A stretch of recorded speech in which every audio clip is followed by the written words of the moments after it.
Greetings to you all.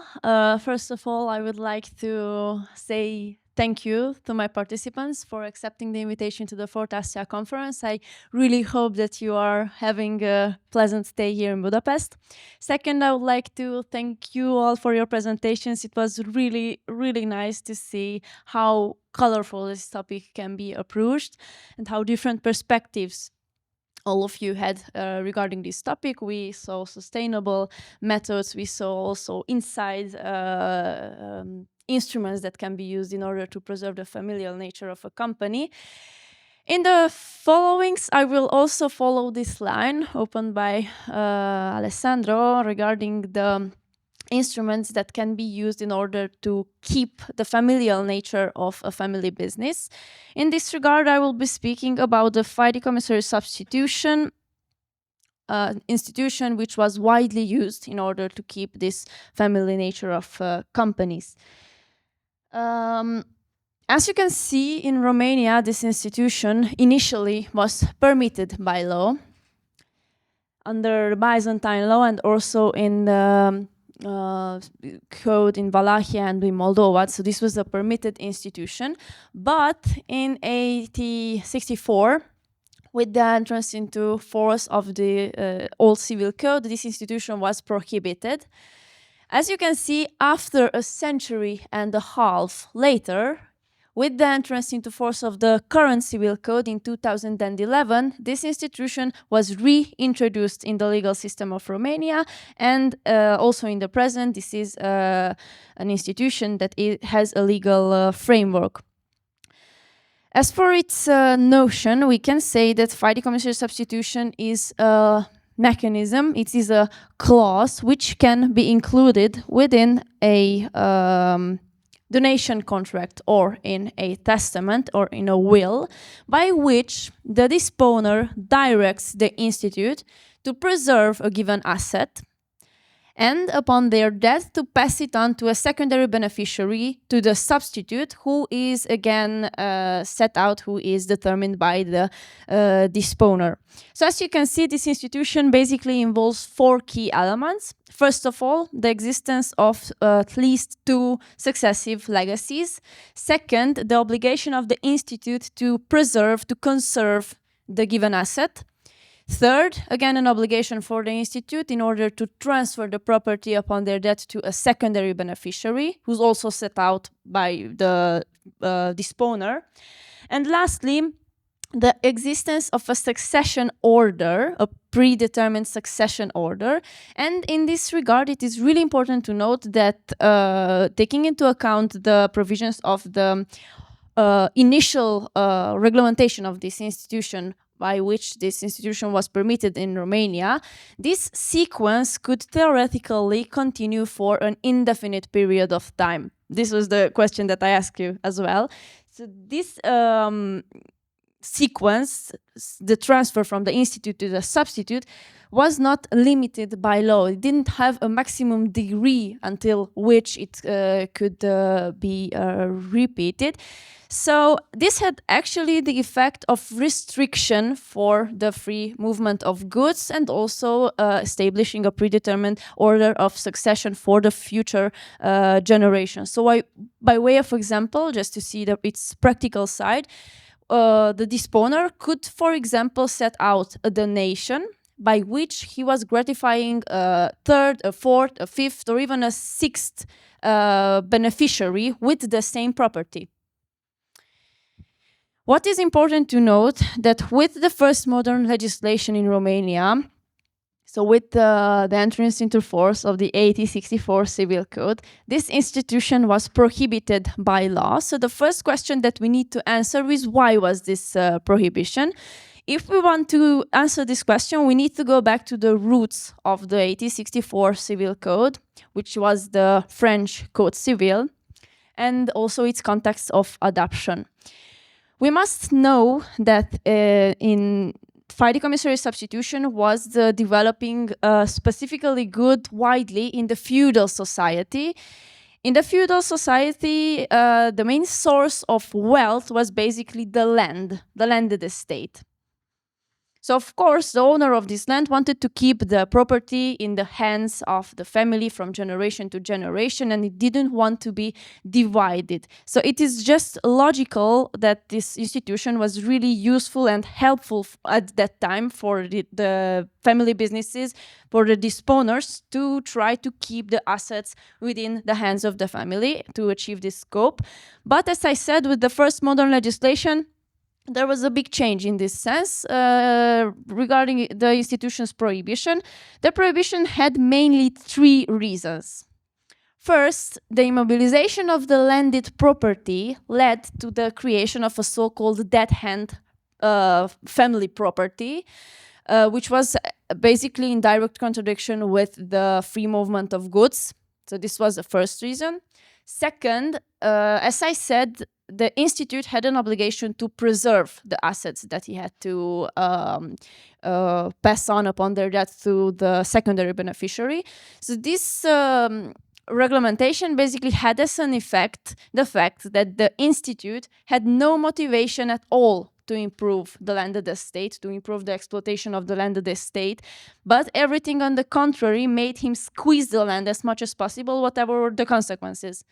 This was the second reason for prohibition. And third, by setting out a succession order, as I said, which could continue for an indefinite period of time, this thing was seen as something that was strongly limiting the individual liberty. And this was, again, a really strong argument in this regard. So this institution was basically seen as a form of land ownership, which hindered the growth of agricultural production at a time when, on the contrary, the birth of modern industry called for an increase in production in agriculture. In this context, a notable consequence of the French Revolution was the prohibition of this institution. On 14th November of 1792, this institution was prohibited in France. This ban had basically also a retroactive effect, abolishing also the previously set up fiduciary substitutions. So with that, with the entrance into force of the 1804 Code Civil of France, fiduciary substitution was sanctioned, it was prohibited, sanctioned by nullity. It also has to be recalled that during the Napoleonic Caesarism and also for a short period of time during the restoration of the monarchy in France, this institution has revived due to the fact that due to the context that it was needed to revive a powerful aristocracy. But this was only temporary, so just for a given period of time. Generally, this institution was prohibited. As for Romania, the Romanian legislator made a really conscious choice in this regard to follow the French model. So in this sense, with the entrance into force of the 1864 Civil Code, fiduciary substitution was also prohibited in Romania. It was considered to be feudal and as such an anachronistic and outdated institution. However, in practice, there were certain situations, certain mechanisms that could not practically be considered a fiduciary substitution, and therefore they could not be prohibited, but somehow, maybe because of their content was really similar to the fiduciary substitution, it kept this institution alive. So I believe that even if the fiduciary substitution was prohibited at that time, there were many situations which, even if they did not enjoy legal protection, kept this institution somehow alive. And in this regard, I will explain three of these mechanisms. So during the period of ban, the first mechanism that could be used in order to circumvent somehow this prohibition of fiduciary substitution was a moral obligation, because moral obligation could not fall under the prohibition which was set up for the fiduciary substitution, because this operated only based on the faith that the disponer had in the one that he was instituting. Because where goods like landed property were of considerable value and they had been handed down from generation to generation, legal texts could not come and prohibit tradition, let's say, that had been perpetuated for centuries. In the doctrine, this kind of transfers were referred to as fidecommissary substitutions without a legal obligation. However, its validity was very controversial, but most of the doctrine considers that this kind of constructions could not fall under the prohibition set out for the fidecommissary substitution, because basically the institute was only limited by a moral obligation. However, sometimes a moral obligation was much stronger than a legal one, and those who received the assets, they actually did pass on the assets to the next generation so that the property remained within the family.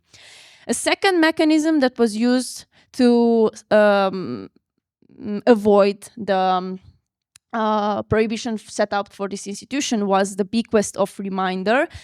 This was a testamentary provision by which the disponer gave certain assets to a beneficiary who had the right to dispose of these assets during their lifetime, but upon their death, any remaining assets had to be passed on to a secondary beneficiary. So basically you can see that in the content also this construction is really similar to the fidecommissary substitution, but just because it was not nominated as such, it was not prohibited by law. A third mechanism was the double conditional bequest. Again, it is a testamentary provision by which the institute gives an asset to two persons at the same time under the same condition, which was resolutory for the first person and it was suspensive for the second. So this was, for example, valid if the testator specifies that the property should go to person A, but if A dies without children, then the property should go to B. So you can see that in this case, the property goes to two persons. For person A, it is resolutory because if he dies without children, then the property will go to the other person. Yes,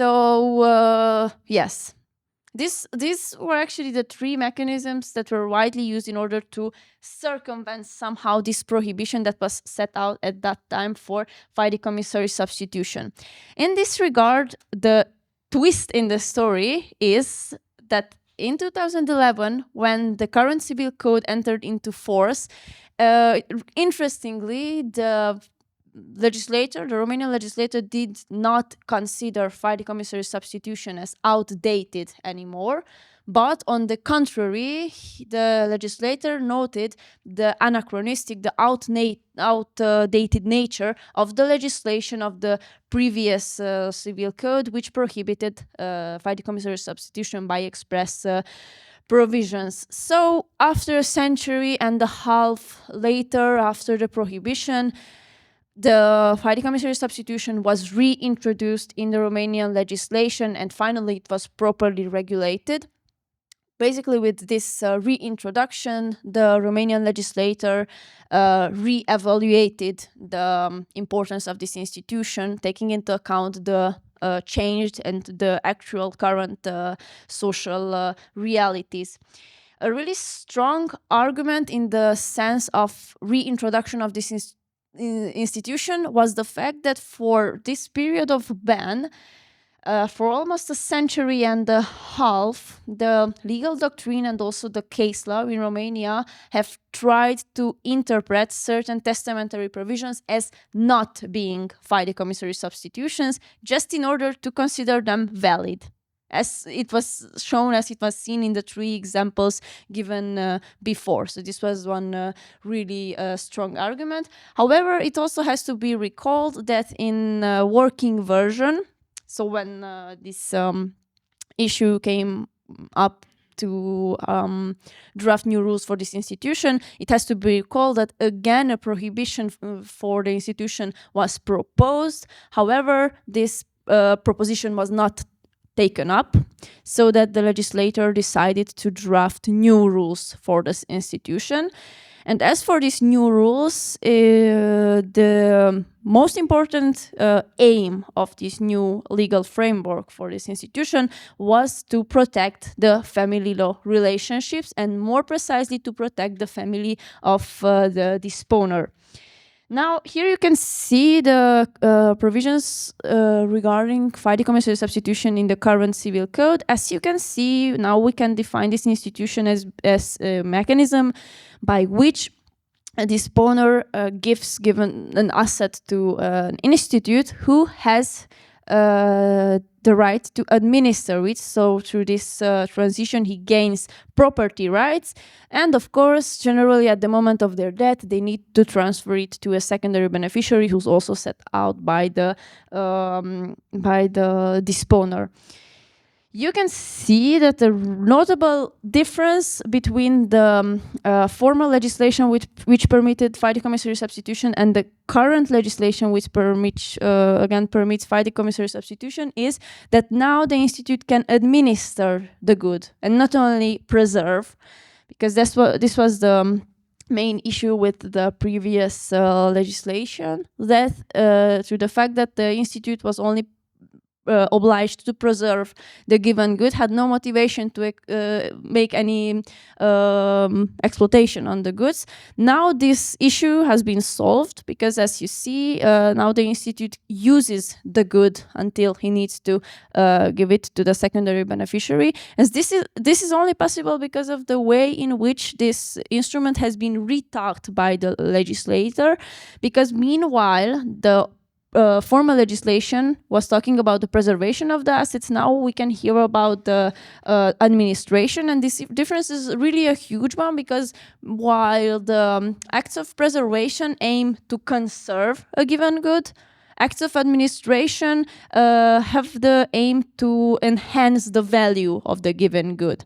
So it can be seen that this institution has been rethought in order to protect the not only the institute but also the substitute, and the institute can now use the given good for its own sake.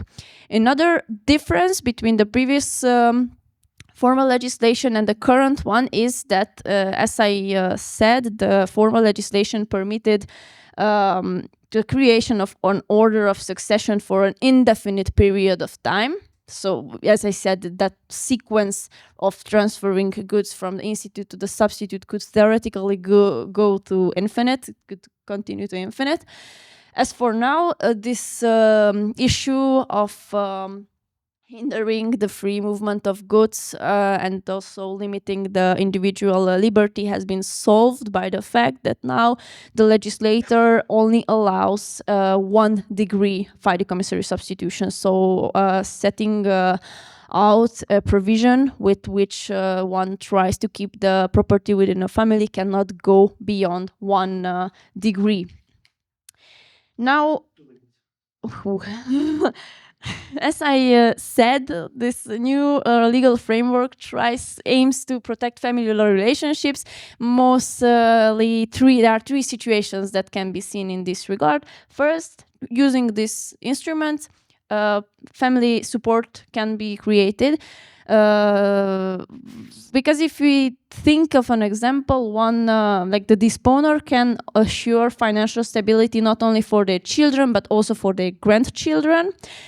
Another family law relationship that can be protected through fideicommissory substitution is the situation of vulnerable heirs, because through fideicommissory substitution it can also be set out that given good can be used during the lifetime of a disabled descendant, for example, a vulnerable disabled descendant, but upon their death, the property can go to the next generation, so the property will stay in the family, only that it will also profit to a disabled family member. And the third situation, which also profits the family law relationships, is the situation between when the disponer has a spouse and also children from another marriage.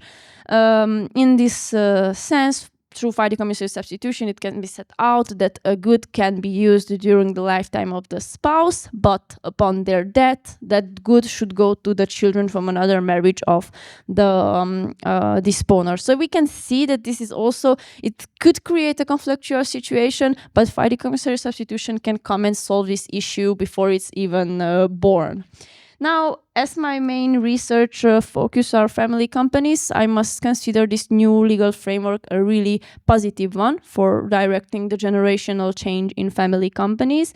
In case of family companies, fiduciary substitution can really play a crucial role in keeping the control and ownership within the family for at least 2 generations. And to conclude my whole presentation, as we could see, fiduciary substitution was considered outdated and a feudal institution in the 19th century. It was seen as a feudal reminiscence, which stood in the way of free movement of goods.